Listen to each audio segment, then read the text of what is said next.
ഉണ്ണിക്കുട്ടനും ബാലകൃഷ്ണനും രാവിലെ തന്നെ സ്കൂളിലേക്ക് പുറപ്പെട്ടതാണ്. ജ്യോത്സ്യത്തിലോ അന്ധവിശ്വാസങ്ങളിലോ വിശ്വാസമില്ലാത്ത ബാലകൃഷ്ണൻ മറ്റൊരിടവും നോക്കാതെ നേരെ സ്കൂളിലെത്തി പ്രധാന അധ്യാപകനെ കണ്ട് ഹാജർ വച്ചു.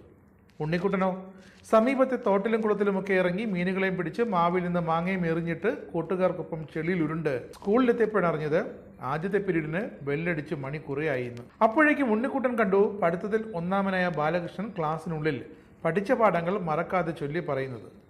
ഇതായിരുന്നു കഴിഞ്ഞ ദിവസം കാസർകോട്ടെ കളക്ടറേറ്റിലെ അവസ്ഥ. നിൽക്കാൻ നേരമില്ല മാഷേ എന്ന വിളിയുമായി ഓടി സഹവർണാധികാരിയുടെ മുറിയിലേക്ക് പോകുന്ന രാജ്മോഹൻ ഉണ്ണിത്താന്റെയും തിരിച്ച് വിഷമിച്ചിറങ്ങുന്ന ഉണ്ണിത്താന്റെയും ദൃശ്യങ്ങൾ വൈറലായിരുന്നു. കാരണം എന്താണെന്നല്ലേ?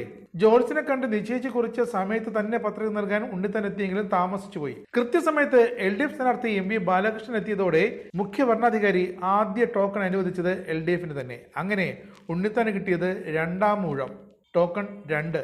അതോടെ ഉണ്ണിത്താന് മനസ്സിലായി കളി കാര്യമാകുമെന്ന്. വോട്ടെണ്ണുമ്പോഴും ഇതാകും തന്റെ നമ്പറെന്ന് 2. ജോൾസിന്റെ കോപഭയത്താൽ ഞെട്ടിയ ഉണ്ണിത്താൻ മുഖ്യ ഭരണാധികാരിയായ കളക്ടറുടെ ചേംബറിന് മുന്നിൽ കുത്തിയിരുന്ന് പ്രതിഷേധിച്ചു.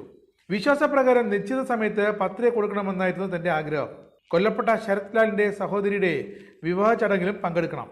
അതിനാലാണ് നേരത്തെ എത്തിയത്. പക്ഷേ അത് തടയാനാണ് ഈ ജോത്സ്യരിൽ വിശ്വാസമില്ലാത്ത CPM ശ്രമിച്ചതെന്നാണ് ഉണ്ണിത്താന്റെ ആരോപണം. ഒടുവിൽ കുത്തിയിരിപ്പൊക്കെ മതിയാക്കിയ ഉണ്ണിത്താൻ താൻ ഇനി മുഖ്യ ഭരണാധികാരിക്ക് തന്റെ പത്രിക നൽകാൻ ഉദ്ദേശിക്കുന്നില്ല എന്ന് പ്രഖ്യാപിച്ചു.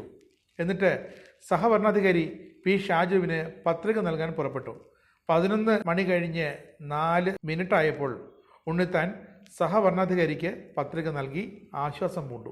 കൃത്യം 11:07 തന്നെ MP ബാലകൃഷ്ണൻ മുഖ്യ ഭരണാധികാരി മുന്നിൽ തന്നെ പത്രിക കൈമാറി. അതോടെ ഉണ്ണിത്താന്റെ പ്രചരണ പര്യടനത്തിനുള്ള ആത്മവിശ്വാസം പെട്ടെന്ന് നഷ്ടപ്പെട്ടെന്നാണ് മണ്ഡലത്തിലെ അടക്കം പറച്ചിൽ. എന്തായാലും മറ്റൊരു പ്രതിവിധി ഉടൻ തന്നെ പറഞ്ഞു നൽകാമെന്ന് ജോത്സ്യൻ വിശ്വസിപ്പിച്ചതോടെ ഒരൽപ്പം ആശ്വാസത്തിലാണിപ്പോൾ ഉണ്ണിക്കുട്ടൻ.